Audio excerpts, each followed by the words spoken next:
Hi there and welcome. I'm Bruce and this is Speed and Color. On today's episode, we sit down in conversation with Brent Robertson, owner of Precision Frameworx. This is an exciting episode for me because we get some early inside track information. First, and what I find most exciting, is Thug Motorcycles is returning to the market with a brand new model in 2024. This is great stuff. Brent tells us all about it, and we even get a glimpse at the bike. The other thing that's really special is we find out that Precision Frameworx has made a major acquisition. They've bought a motor company and will be offering a different motor in this new bike as an option. I'm gonna let Brent tell you all about it. I think it's super cool, super exciting. And for anybody who's gonna be in the Calgary area, I will tell you that the prototype for the new model, as well as the new engine, should be at the motorcycle show February 2nd to 4th, I believe. So the motorcycle show in Calgary, Brent has a booth there and will have the prototype of the new model and the new engine. Exciting stuff. Please join us, sit down for a while, enjoy the conversation, and I hope you're as excited about this new stuff coming out as I am.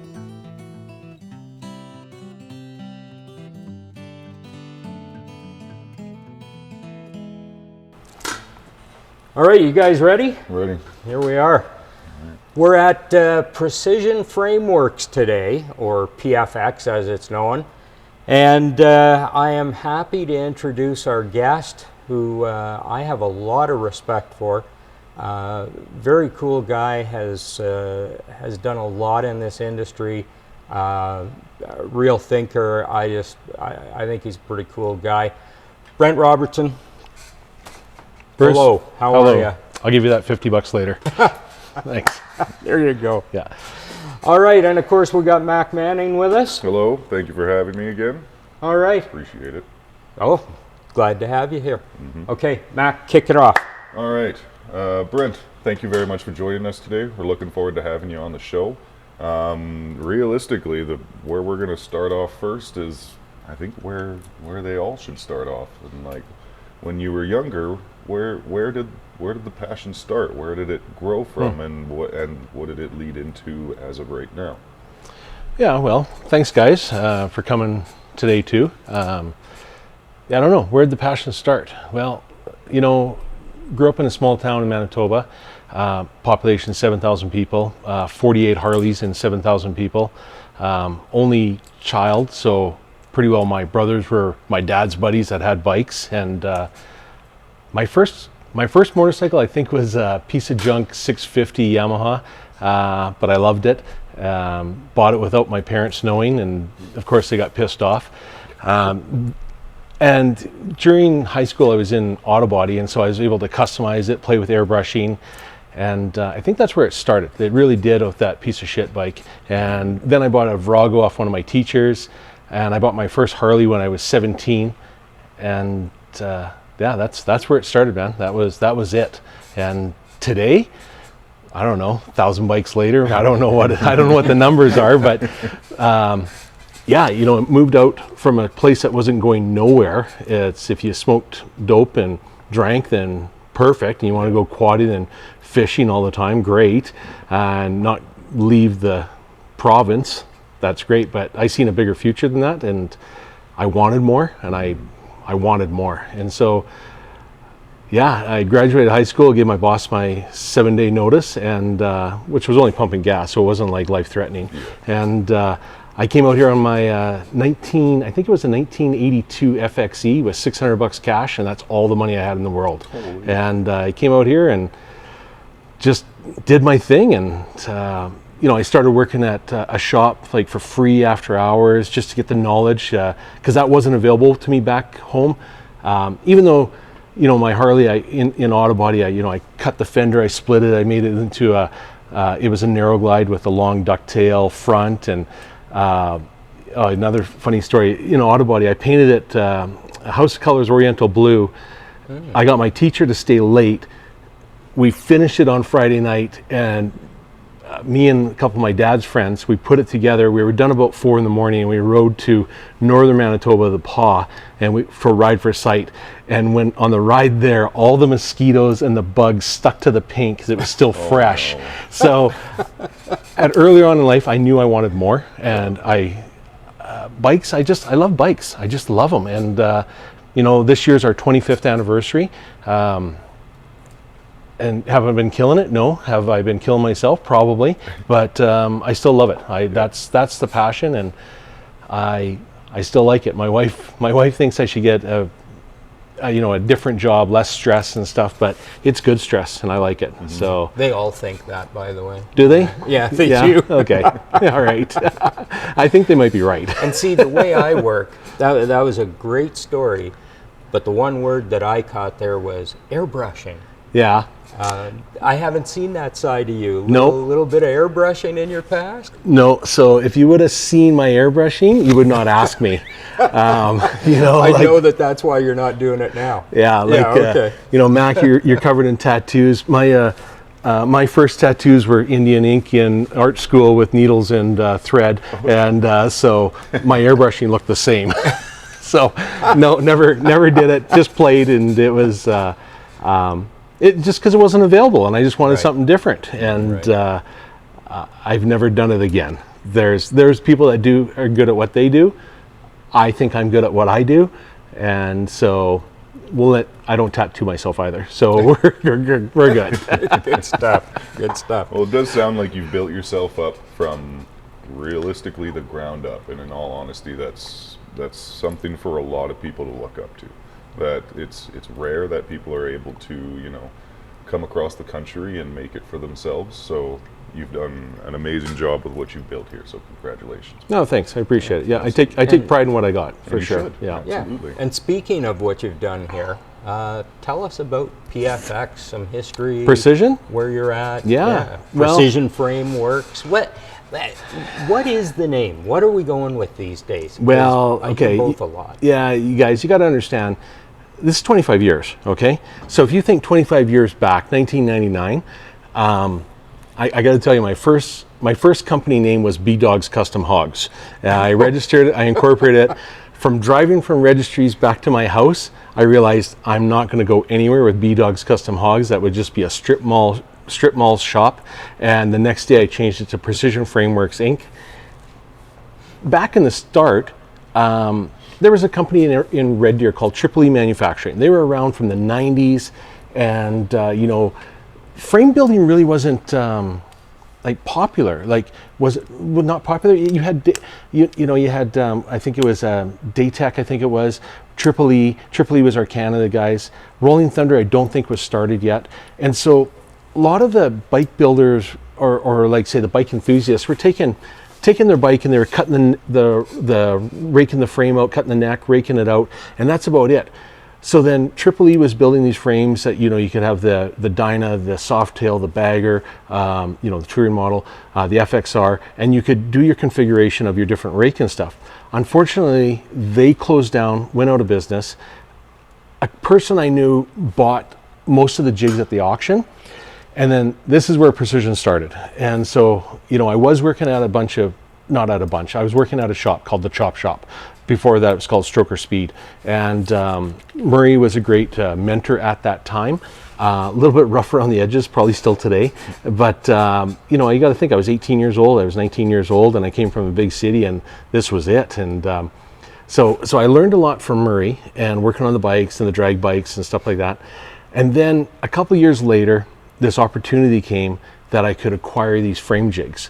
And I'm not a welder, guys. I am not a welder, but I have a vision. And back then, XL Cycles was just coming out with the 15-inch 230 tire. Who else? Pat Kennedy was coming out with the multi-spoke 200 tire. So the 200 tire was the shit back then. And I could see that, you're reading the magazines, Easy Riders, In the Wind, the Horse, all that stuff. And so I had this opportunity to purchase these jigs, and I did. I was still working full-time as a construction manager, at 19 years old, maybe 20, who knows how old I was then. I just started my family. We had our first daughter, my wife, we had our house, and I was working all day, and I hired this welder. I'd have to pick him up at 5:30, 6 o'clock at night. We'd go home. My wife would feed us. He didn't have a license, that's why I had to pick him up. We'd go in the garage maybe around 7 o'clock, 7:30, and then we'd start building frames in this, double wide garage. And I'd take him home at 11 o'clock at night and start my day again at 5:30, 6 o'clock in the morning, and just repeat itself. I did that for about a year, and we were selling frames, and that's where the name came from, Precision Frameworx. That was my whole goal, or not purpose, but like goal, was to do these frames, do these radical frames, personalize it, make it custom, make it unique. And so I want to say like probably around like early 2000s, it's starting to become very popular.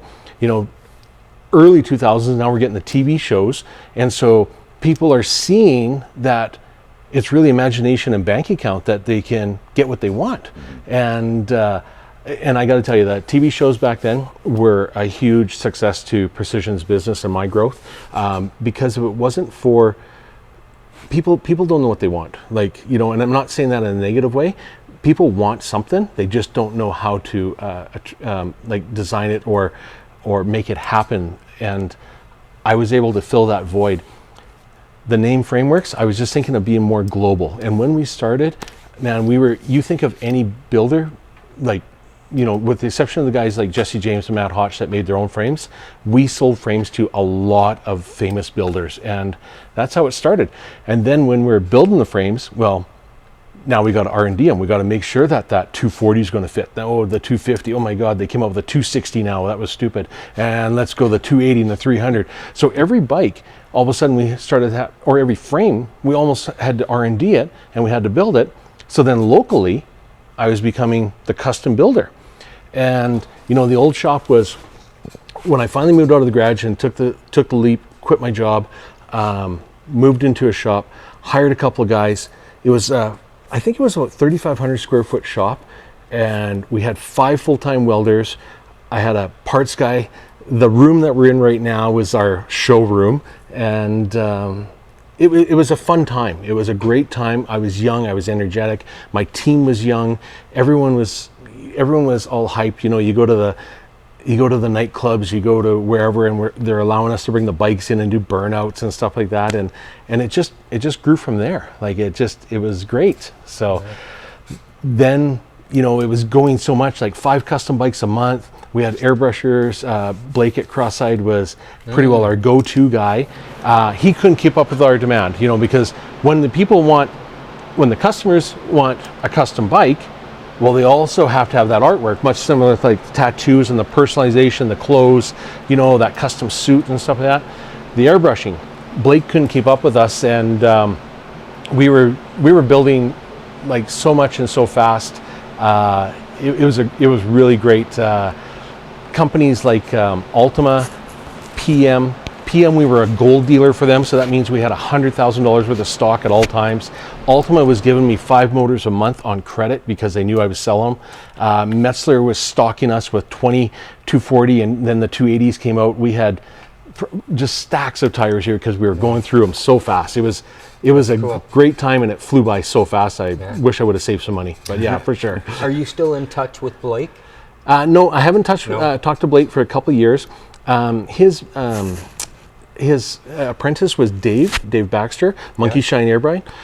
Dave moved into here, and he became our resident airbrusher, which was a big help, because then as the jobs were coming into the shop, we could just go upstairs, grab Dave, talk to the client, discuss the ideas, discuss the layout, and we had more control over what was in-house. And that lasted for a few years, probably about maybe 8 years or so. And then Dave split off and his own thing, still doing his thing, and he still works for does stuff for us. Right. Yeah. So funny connections. Blake's dad, Doug, was my first business partner. Wow. First business I ever had, Doug and I started up. And that was Bear Coat powder coating. Oh, really? Up in the North End. Yeah. So, interesting. And I was going to ask you about Chop Shop. And I'm sorry, Mac, I keep turning my back to you here. That's the way the layout is. Yeah, I was going to ask you about Chop Shop. Yep. Was that the shop that had the Top Fuel bike? Yep, and Ron. Ron Renault? Yep. Okay, Yep. cool. Yeah, Yep. boy, So- that's some history, huh? Yeah, so like I say, when I first moved out here, there was a couple of shops. There was a Chop Shop and Stroker Speed.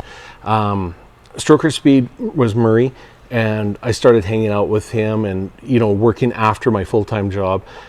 And then Ron decided to move to BC, and so Murray bought the Chop Shop, and so then we just transferred over to the Chop Shop.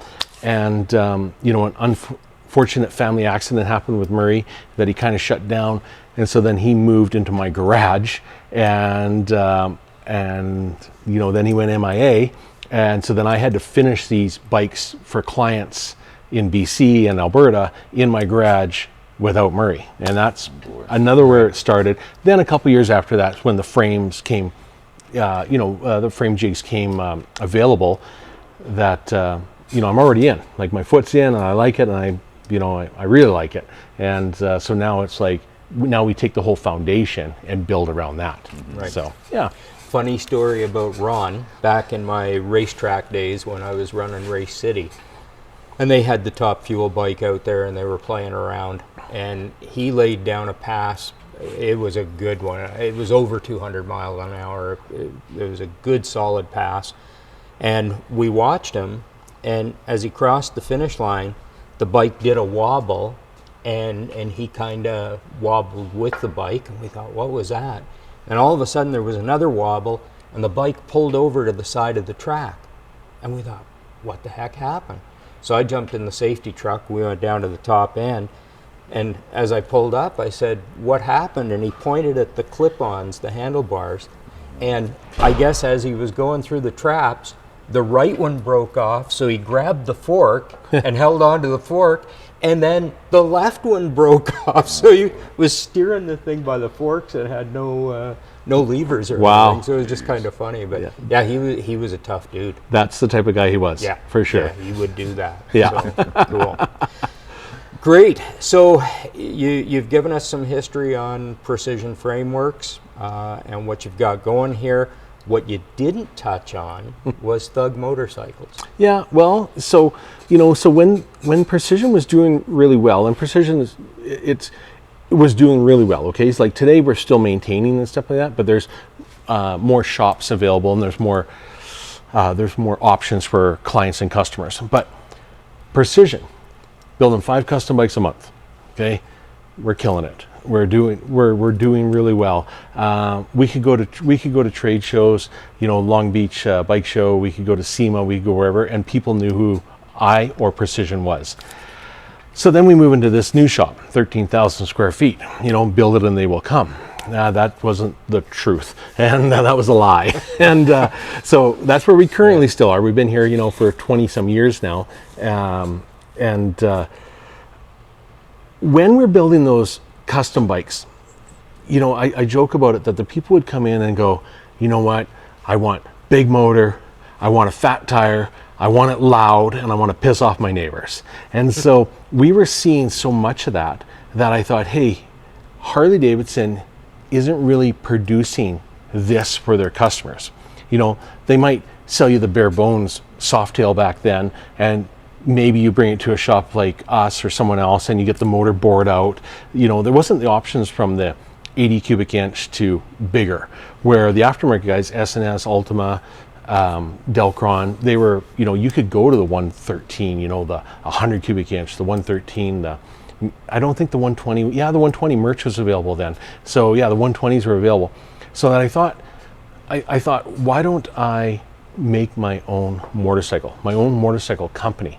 And so about 2003 I incorporated, trademarked it, and I took on an investor, a friend of mine, and we got some money from his parents, and we started the process. And so in the beginning it was an R&D process. You know, we build a couple bikes.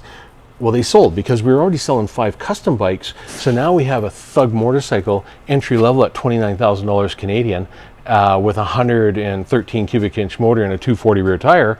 It's kind of a no-brainer, right? But you know, you didn't really get to pick the PM hand controls. We used Mark from HHI because that was our go-to of DOT standard. A couple years went by, sold a couple of prototypes.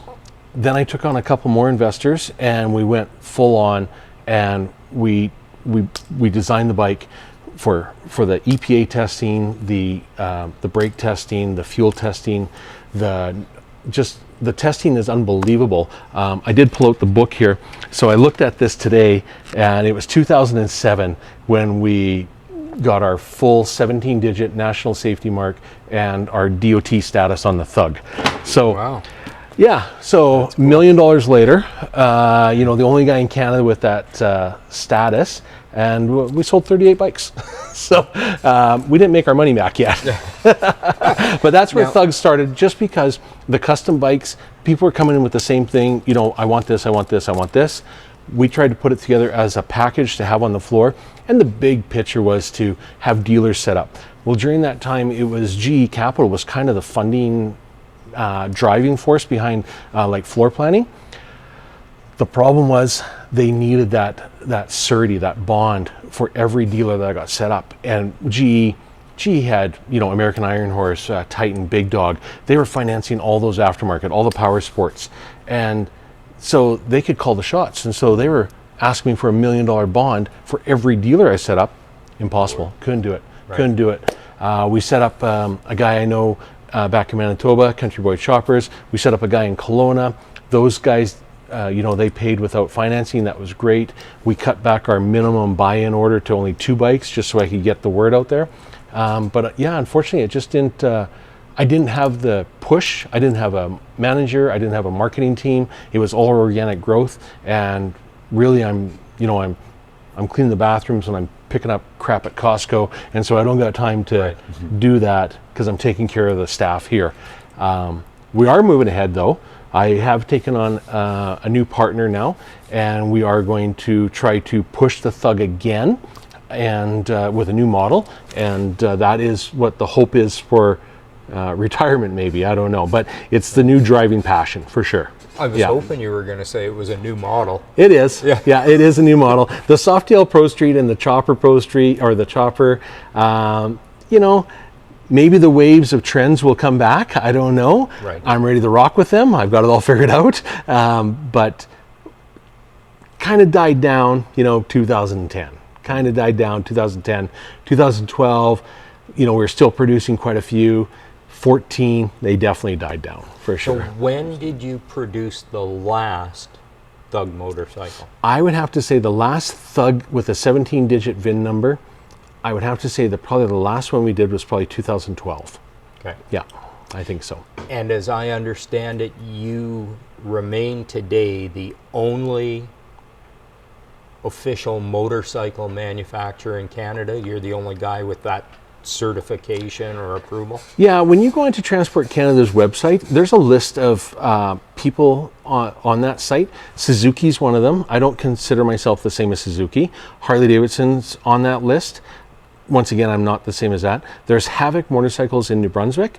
Havoc, I can't think of his name right now. Sorry about that. But he's bringing the bikes up from the States and then getting them certified. We're building our own frames. We're building our own components. I consider myself a manufacturer. I'm not a DOT assembler, right? Like we're putting the effort in to when the bike sells that, there's components that fit. We got components on the wall to replace something. If there's a damage or a warranty issue. I don't think I'm like that. So when you say that, Bruce, I feel that I am still the only DOT motorcycle manufacturer in Canada. That's what I feel. Yeah, and I stand behind that. Great. Yeah. Do you want to tell us anything about what's behind us here? Yeah. So, guys, this model behind us is the Thug FXR. So it's you see a lot of popularity lately. Social media has been great. For everything. It exposes so much to the world. Everyone's Instagram, TikTok, whatever. Twitter, maybe not so much. I'm not on Twitter, I don't know. But because of social media, we got a lot of young kids now that are stunting and doing the stunts, the wheelies and stuff like that. And that's great because that builds up the hype that people locally, like we're in winter right now, but California, Arizona, Southern, it might be cold there, but it's still riding weather for those guys.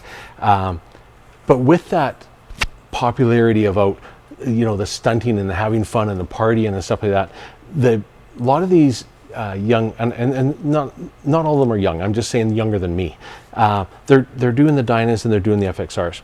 Well, Harley-Davidson has quit making the FXR in '94. They came out with limited edition in 2000. So the FXRs are becoming very popular because of the rake and because of the short wheelbase on them. They're very easy to maneuver. They're very easy to, manhandle around, nimble, and they're easy for stunting. So the FXRs, from a bike that was $4,000 before, is now 7 to 15 to 20 to 30 grand because of what the components are on it, and they're becoming very popular. So my partner and I, we've decided that we're going to take the new M8 platform, which Harley came out with in 2017.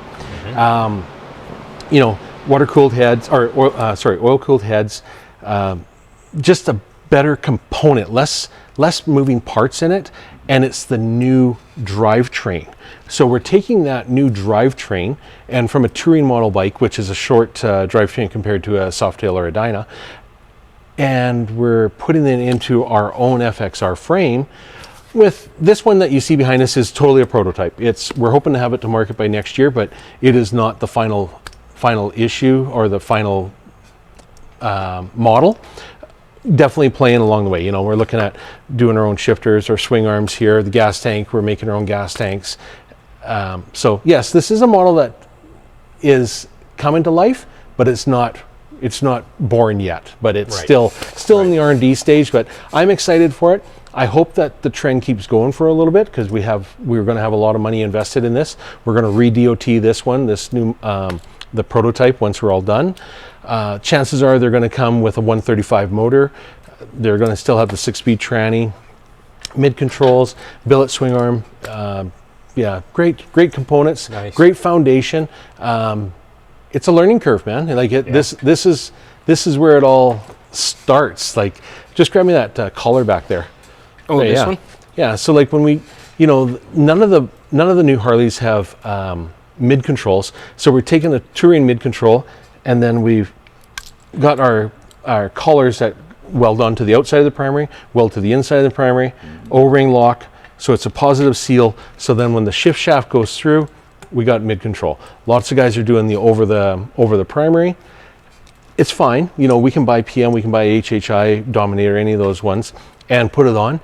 We just have to have more things that are unique to us and but wants the customer to buy from us, because we're not assembling.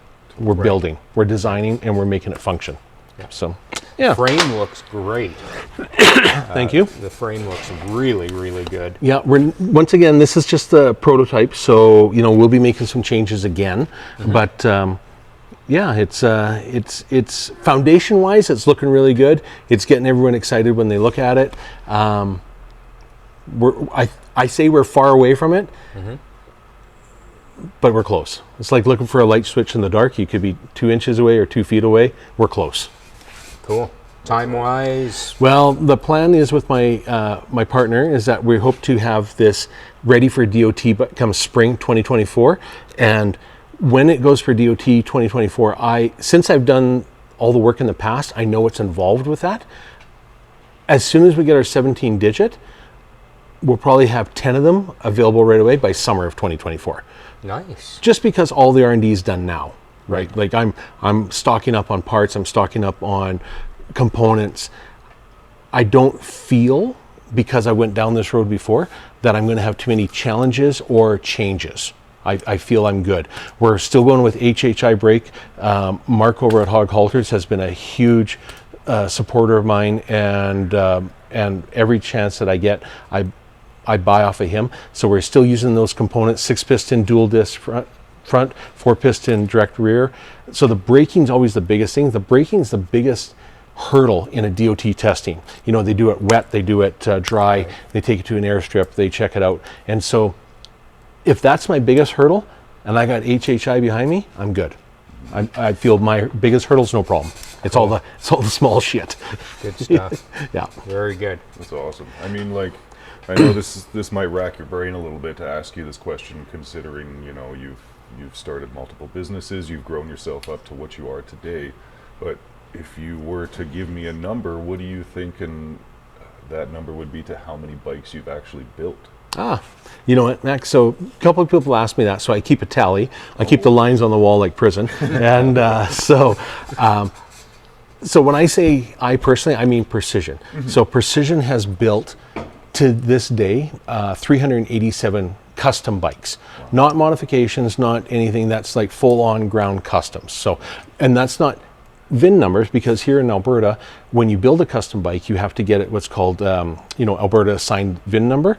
So out of those 387, Alberta assigned. So home built, custom built, whatever that label is. But yes, Mac, 387.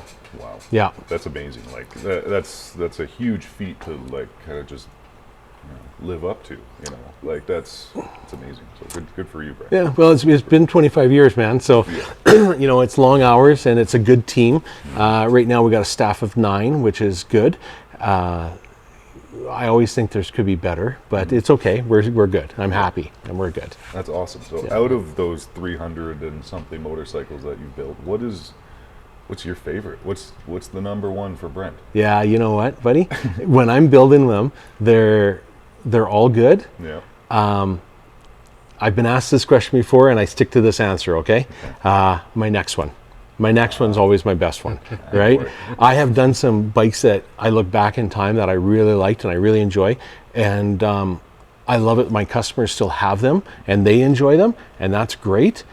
But there's only been a couple that have really sparked me where I wish I still had it, but I know I can build it. Yes, so I always say, my next one. We're doing a great little shovel head bobber right now. That one's turning out really good. But it's not mine. It's the customers. From what I can see, and just from this short conversation that we've had, you are following trends. You're finding them as they circle their way back around. But the most important thing is you're creating your own trends. Being a trendsetter is unique in its own right. And yes, you're kind of aligning yourself with modern trends today, but you're the one that's growing that trend. So I think that's an amazing thing that you've done. Yeah, thanks, Mac. You know what? I don't think of that personally, because I'm not a real innovator. I look at things like the bikes and stuff, and I go, no, we can do this better, and we can do this better. And there is lots of guys out there, and social media definitely helps me as well too. Instagram, and I'm looking, I'm getting ideas. So I'm stealing some ideas from other people and trying to make them twist them our own. Every year I go to the Moon Ice show in Japan. Those guys, cool. I tell you, when you want to talk about innovation and trendsetters, those guys are the shit. And every year I just get overload, and I just love it. And it's just I soak up as much as I can, and it's really inspirational for sure to see those guys do this stuff. So. Harleys in Japan have really blown up in the last decade. They all have the pans, the shovels, all the old classic bikes, and like you said, they are creating it just from nothing, just like you're doing, creating cool, unique things that nobody else around the world has seen. Yeah, but do you think though, Mac, that it's because of social media that we're seeing that? Maybe they've been doing it for 20 years. That's very true. Right? That's very true. I took my daughter to Moon Eyes last year and the year before, and then she texted me yesterday, and she said something to go, hey, SEMA's on. It's well, I've been doing SEMA for years, so now my daughter is following, because Moon Eyes is at SEMA, right. And so now that's exposed her, so it's exposed more people, which social media I think is great for that. You are 100% right? correct. When I first started this, and that's kind of what, irks me about people at the front counter, and the front counter is what we need to keep the day-to-day business. But when I worked the front counter at the chop shop, you would come in, we'd open up the book, I'd grab the phone and I would phone the number, and I would phone Larry Preston from Preston Cycle, and he would go, yeah, I'll phone you right back. And he goes to the warehouse and grabs a ladder maybe and checks his stock, phones back and says, yeah, hey Brent, I got it. And I go, okay, cool, I'll let you know. And I hang it up and go, yeah, hey Mac, they got it. It's going to be 2 weeks. You want it? Yeah, okay. And then I phone back Larry, and he goes back and grabs the ladder and grabs it.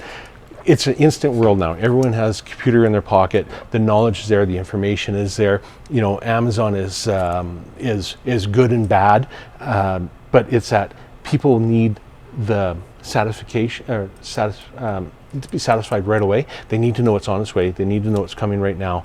Yeah. And so when you talk about the Japan, I have a feeling they've been doing it for a long time. We're just catching up. That's what I feel. That's what I feel. Yeah, so that's probably a very true statement. Right? They don't know what we're doing here, right? And we've been doing it for 25 years. But so yeah. So true. Very good. You've talked a couple times about trends. And I know you want this one to stick around. I do. And it seems to be pretty well embedded for right now. Yeah. But what do you see happening down the road? Where do you think it's going to go? Bruce, it's a tough question, you know? You got Revolution Magazine here, and I just flipped through this. This is like a trike, 4 wheels on the back on a Dyna frame. I would not do that. But you know what? Look at it. It's cool. It's rad. It's cool. Yeah. So, you know, trends. It's a tough question, because if I knew what the trend was, I'd be building 4 or 5 of them ready to go. Right? Man, wide tires, right? Wide tires on the rear, wide tires on the front, big wheel baggers, performance baggers. Yeah. I don't know, man. Like in the 25 years I've been doing this, motorcycles in general. I don't care what you ride. You ride? That's great. You probably ride more than I do, because I'm here all the time. But I love motorcycles. And as long as we get someone that loves motorcycles, who cares? Who cares, right? Right. You know, looking here at the shop, we got a bobber, we got an FXR, we got a big wheel bagger. Like, we don't have any trends here right now. And it's tough to answer that question, because I don't know. You know, like, I see skinny jeans are in, bell bottoms are in, straight legs are in. Those have been changing faster in 25 years than the bikes have. Yeah. So we need the TV shows back. There you go. There you go. Yeah, I don't know. And that may be the social media thing too, where social media allows the trend to change quicker and quicker. Totally. Yeah. Yeah, absolutely. For sure. I've seen a couple things on Instagram lately. You know, a couple people getting like Springer front end done. I've seen, I think it was Corey Ness was building a digger type bike. Mm-hmm. Well, are those coming back? Like, did I not pay attention here sometime? I don't know what's going on, but I see a few more, you know, top builders are building a Springer front end and building a smaller chassis. So I don't know. I don't have the answer. Or is the trend going to be more variety, more creativity? It does seem nowadays that the trend is, that's almost like a blanket term. Yeah. Because like performance baggers are freaking huge right now. All the Dynas and the FXRs are also huge right now. Yeah. And in all honesty, I believe that choppers are making their way back into the scene.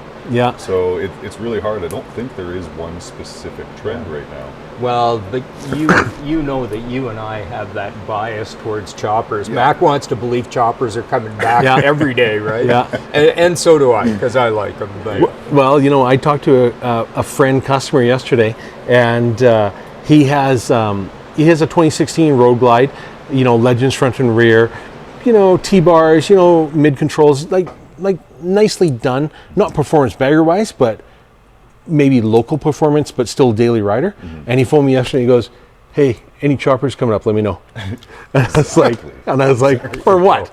And he goes, "I want one." And I was like, "Okay." You know, no problem. Sorry, but there's nothing cooler than hopping on a chopper. Man. No. You got, like, I had the performance bagger in the past, and, you know, I feel way cooler and way more satisfied on my tiny little 1200 Sportster chopper. Yeah. Like, I feel way cooler on it. So. Yeah. And it's good. And when you ask me about, like, one of my favorite bikes, you know, one of my favorite bikes was my root beer bike. I wish I've never sold it. I seen it was advertised, you know, a few months ago. I was going to buy it back, and it was a low chopper. You know, I call it a Pro Street Rigid, and with a Merch 121 motor or 131 motor, and that's one of the bikes, and it's a chopper. And if I could buy it today, if that guy calls in and says, "Hey, I want to sell it," I would buy it back, because it was one of my favorite bikes, and I got, you know, 4 Road Glides right now, you know, that are all done up. with big inch motors and everything, but I would have that as my daily for sure. Yeah. I bet. Yeah. That's great. So I have, building my Sportster, I had a lot of help from you guys. We did the bottom end on the motor here, checked it all out, it was great. Bought lots of parts, certainly with the electronics that I did and some of the innovation there. You guys were instrumental. You mentioned your team. It seems like you got a pretty good bunch here. There's some really good knowledge in this building. It is good. Yeah, it is good. It is hard, finding great staff. But 25 years in business, I got good staff. I've got good staff, right? It's just like a bike. The next guy that comes along might be great, and there might be a diamond in the rough. You never know. But yeah, Chris has been with me for 10 years now out of 25. Tim's been with me for 9. Dom's coming up 5. Jay's 3. Kyle's 3. Chris, another Chris, we call him, he just started this week. Our eBay, our online store, Dean's been with us for 3 years.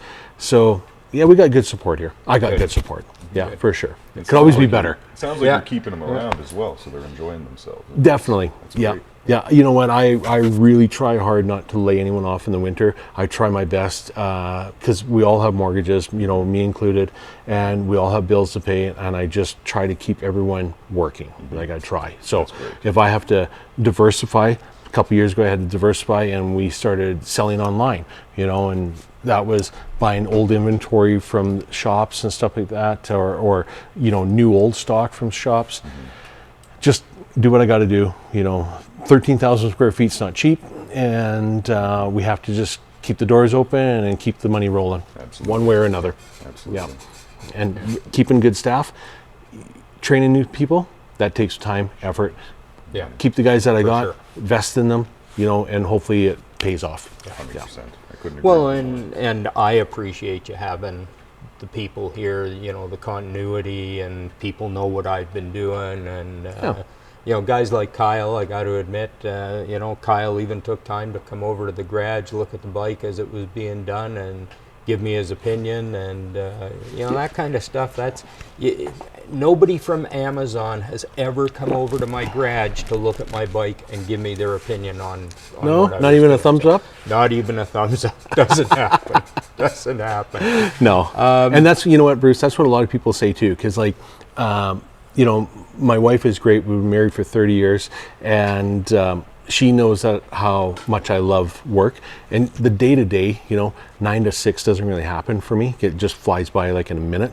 And so a couple nights a week I stay late, and there's people that say, I don't want them to count on me, but if that phone rings at 8 or 9 o'clock at night, I'll still answer it. And if you're stuck and I can answer it and I can help you and you can come in, it's fine. That's just me. That's the way it is. It's amazing. Cool. Yeah. Speaking of customers, and you mentioned Revolution magazine. Yep.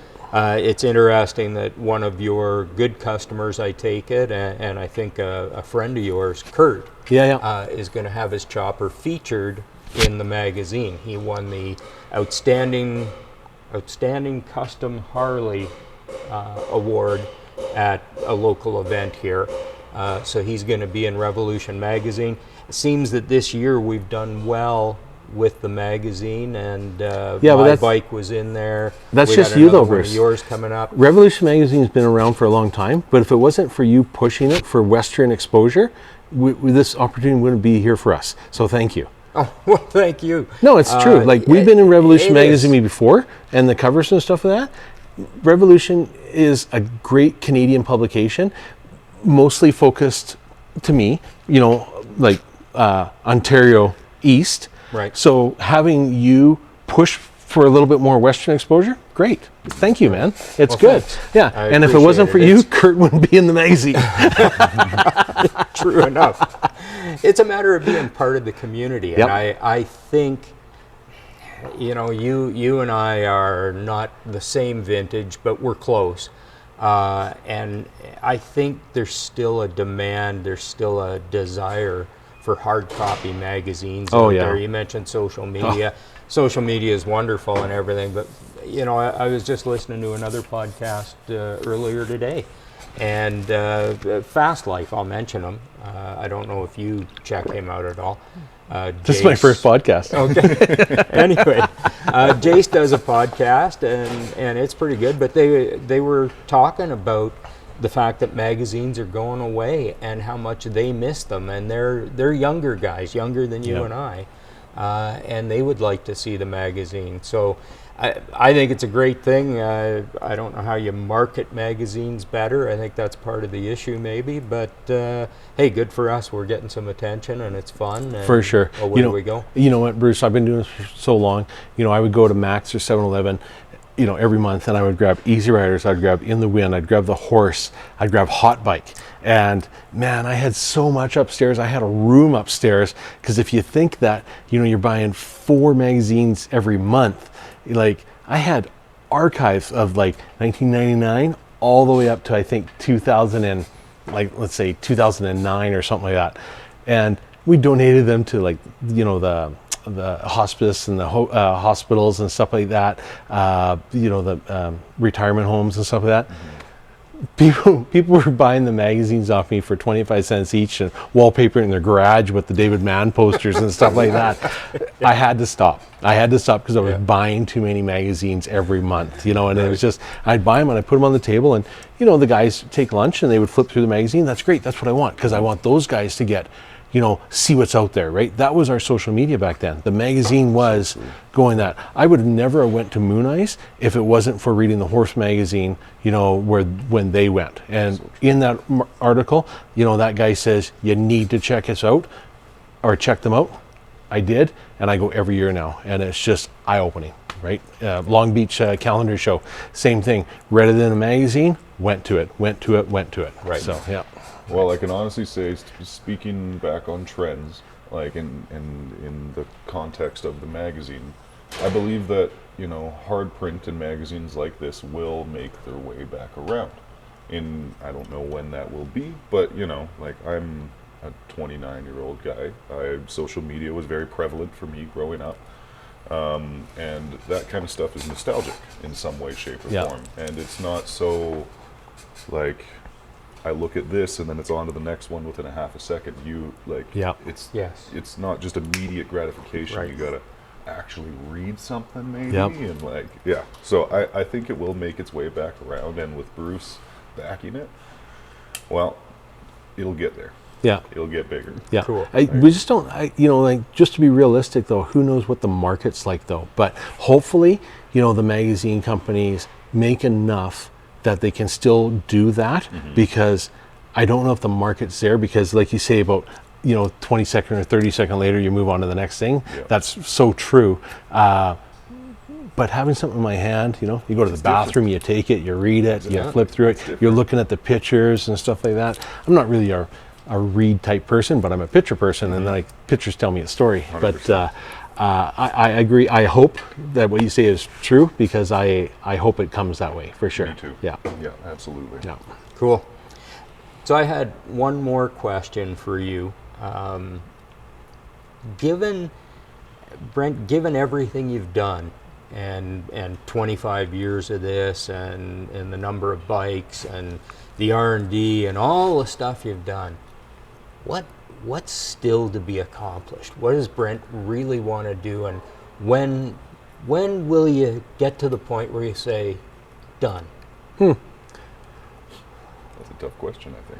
Well, yeah. Well, I'm allowed to ask the odd tough one, right? Yeah. Well, you know what? You know what's funny? My wife and I, we talk about like retiring, and you know, to me, I think I'm going to have to retire somewhere, you know, Asia, or, you know, somewhere Pan Asia, somewhere over there, because my dollar will go a lot farther. When we talk about retirement, she knows that I'm not going to retire, right? It's like I'm still going to be, I'm not going to use the word hustle, but I'm still going to be active. I'm still going to be looking. You know, I go to Asia twice a year, and I might import, you know, artificial turf. I might import hazmat bags or stuff like that. As for motorcycles, that is a tough one, because when we talk about trends, we don't know what's coming up and what's going to be next. I'm kind of interested in hydrogen. I kind of am. I don't know if it's going to get there. I don't know if it'll get there for me because resources wise, but electric, not really doing it for me. I'm still a gas type guy, combustible engine.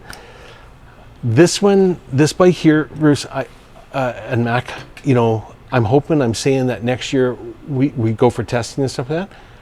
I have a feeling that I'm going to have probably a life on this probably about another 5 to 10 years. That's going to put me to 60. I think this will be it. The shop's maintaining now. The shop's doing its thing. I'm just picking and choosing the special bikes now to build, and this is the one for me now. Like this is the one that I'm holding close. I'm holding dear. I'm passionate about. I think about it 24 hours a day. I think about how we can change it, how we can make it better, how we can put it in everyone's driveway. So, yeah, I don't know. Tough question because things change. I feel that this has got my life for the next 10 years. Right. I feel but that that's way. a great answer. I like that. I appreciate that. That's good. Yeah. And your thoughts on hydrogen? I'm with you. The electric thing is not doing it for me.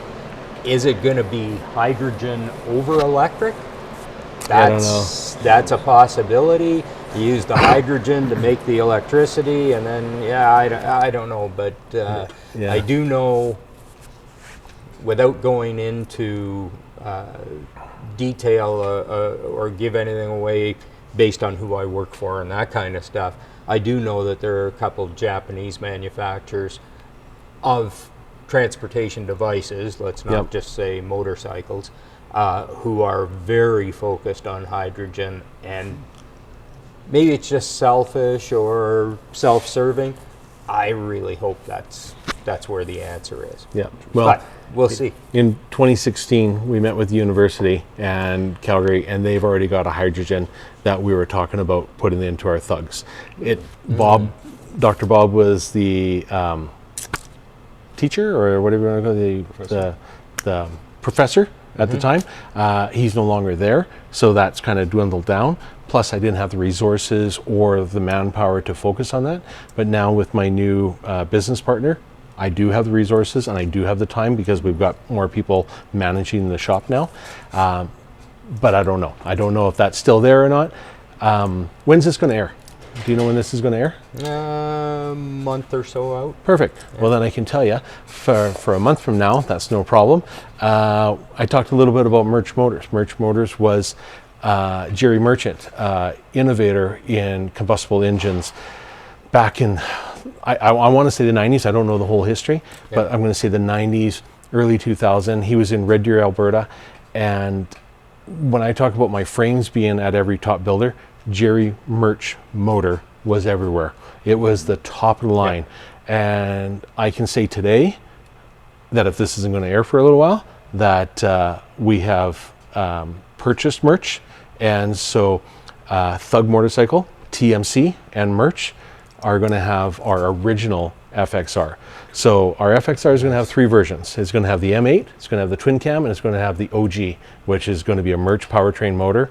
We're making our own tranny cases. We're making our own parses. So that's huge. Cool stuff. That is next year's project. M8 is going to be the one to hit the market first. Twin cam will fall right in place easily, but the Merch motor is exciting about. We just got the first one. It was supposed to get delivered today. It'll probably be here tomorrow, of course, now, or as soon as you guys close the cameras down. But yeah, we're very excited to be working with Jerry and carrying on the Merch name, and it'll be great. That's really Good. cool. Yeah. Will it be great? It'll be exciting. Yes. It'll be definitely exciting. Absolutely. Yeah, How'd for you sure. make out with the transmission cases? What do you mean? Well, you told me the other day you were doing something on them. Yeah, we're making them. Yeah. Yeah, so you can't buy an FXR transmission case no more. And so the Evolution case, so the Evolution motor bolt pattern down like this, and the FXR bolts underneath it. The FXR case is the nut, that holds the motor down. Right. Well, you can't buy cases. I got a half a dozen of them there, but they're not available. So we're casting them, and we're making them ourselves now. Cool. So, yeah. And that's all worked out? All good, No, or? that's in the works. Okay. That's in the works for sure. But Good. when that's another thing that is challenging because like people come in here and they look at this bike and they go, oh yeah, you know, fuck, that's cool, blah, blah, blah, I want one. Well, I'm not building a custom bike. If I was building a custom bike, this would be done, right? I'm manufacturing and designing the bike. And so now I'm talking to the foundries, we're talking to the tool maker, we're talking to the pattern maker, and we're getting our own cases made, and we're getting our own oil pans made, and we're getting all this stuff made. I'm not just opening up a catalog and buying shit, you know, like, you know, I'm talking to good key people, and yes, there's no sense me designing it. I'm going to buy it from you because you support me. This is not available. Let's make it. Let's build it. Oil cooler on the front of this. This is off of a new Softail. Yes, I like it because it's nice and thin and streamlined. It doesn't fit my needs. So now I'm getting oil coolers made to fit my needs. And so that's what I think distinguishes us as a manufacturer, compared to open the catalog and just build a bike, right? And that's just time and money. And that's just, this is not just something to. This is the true building a bike. Yeah. Like, you can't you know, it's not just go into a shop and like you said, opening a catalog or opening the website or whatever, and then ordering parts and slapping them on. This is for real building. Yeah. And that's why I mentioned along the lines of you being a trendsetter, because there ain't nobody else doing that. Yeah, for sure. So like that's something to hold dear in my opinion, and you do. So yeah, thanks, Mac. I can't see very many people following my trend though, but no, but like they won't, because of the challenge that you've incurred is immense, right? Yeah. But they're gonna take the best part of what you've done and make it their own, and then that will create that trend. Yeah. Right. So I don't know. I just think you've done a great job with what you've built. Yeah. Our first thugs that we did, you know, it was the shop here wasn't the same layout as what it is today, but you know, we had like, I think it was like 8 gas tanks. You know, we bought 8 gas tanks from independent gas tank company, you know, out of the catalog and stuff like that. And we had to keep putting it on the bike, to see. Well, things have changed now. You know, now I have access to manufacturers, I have access to foundries and stuff like that, and where we're actually designing the tank and getting it made for us now. And so that's great. The earlier thugs, a lot of it was catalog driven or catalog, you know, assembled sort of thing. We still made our own frame, you know, and then we got the fenders from Russ Vermont and we trimmed them up and stuff like that. But this is a little bit more exciting and challenging because it's given me another step in my life, and it's given me another challenge, and it keeps the blood going, and it keeps brain thinking for sure too. Good. Yeah. Great.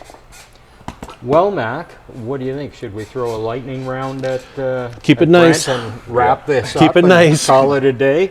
That sounds good to me. I'm just going to grab water over here while you guys are getting ready there. All right, so yeah, Brent, the lightning round is realistically just a bunch of questions, one answer. You don't have to go too much in depth. Okay. It's just a fun way to potentially end the show. For okay, I'll start. Why do you got a knife? That's no knife. Anyways, I'm the interviewer. Okay. So, all right, lightning round. Here we go. Favorite thing to eat? Oh, wait a sec. I'm might say pass on some things too. Okay? Sure. Good food. Good food. You got it. Favorite beverage? Water. Lame. Pineapple on pizza, yes or no? Yeah. You're disappointing me here. What's with the knife? No comment. Favorite color? Blue. Blue. All right. Are any of these bikes going to come out blue? They have to. Yeah? Yeah, they have to. Black is great. You know, the Me Too movement. Like, I have a black Softail or a black Street Glide. Yeah, me too. Like, it's exactly. No. black and gray has always been a great color, but yes, blue will be a color for sure. Boxers or briefs? I'm sorry? Boxers or briefs? Oh, boxers. Interesting. There you go. What's your favorite ride? As in road, destination, location. Not yet. Not yet? Not yet. Found it? Not No. even in Japan or anything like that? No, my daughter and I are planning to go to the Tuk on our dual sports. Oh. And then we booked Colombia for next year. So I'm looking forward to that. So not yet. Copy that. Electric or kicker? Electric for me. Yeah. Yeah. That's fair. I think Kicker's cool. I think that was my answer as well. So. Kicker's really cool, but I used to have a 103 cubic hitch. My first motorcycle, my first Harley, was Harley-Davidson, Yorkton Harley-Davidson's drag motor. And so it was a 103 shovel head. And when I moved out here, you know, we went to the bar, we partied, Brent's leaving, blah, blah, blah, stuff like that. My electric start crapped the bed. And so from Manitoba to here, I had to kickstart it all the way. That'd be a tough motor. That motherfucker, I tell you, that was tough. Yeah. I can imagine. So, yeah. All right, last couple of ones here. Leather, denim, or textile? For what? Like you asked me about my underwear, now what? Like, That's a good point. Not underwear. denim, for sure. Denim. Yeah. All right. Full face or 3/4? Well, you see, these aren't lightning round questions. There's a scenario for everything. If you look up, I have a full face, I have a modular, and I have a pot helmet. Gotcha. When I'm overseas, it's a pot helmet on the scooter. When it's around on my dual sport, it's my modular. And when it's on my Road Glide, it's a full face. Purposeful. I like Yeah, it. okay. That's fair enough. Yeah. Well, that's the end of my lightning round. Oh, for today. geez, that was no problem. problem, eh? No problem. What do you got? Anything else? No, I really Anything you appreciate wanna you guys share coming with by here. This was fun. It was all good. I love talking on bikes and stuff. It's all good. I like it when people are passionate about the same things that I'm interested in. My slogan always from the beginning has been, you know, your imagination and bank account what holds you back. And so when we can talk about ideas and just, you know, kick the can and shit around, it's great. I like it. It's all good. Cool. Yeah, you Thanks guys are for having you guys are welcome back anytime. Appreciate it. Brent. Mac, thank Greatly you. appreciate it. Very Thanks, good. guys. Thank you. Piece of cake. Well, thank you for That's joining all there us is on to the it. Speed and Color podcast today. Please like Yeah. and subscribe as He always does this. It's so good. just do your best to like and subscribe. We greatly appreciate it. Have a great day.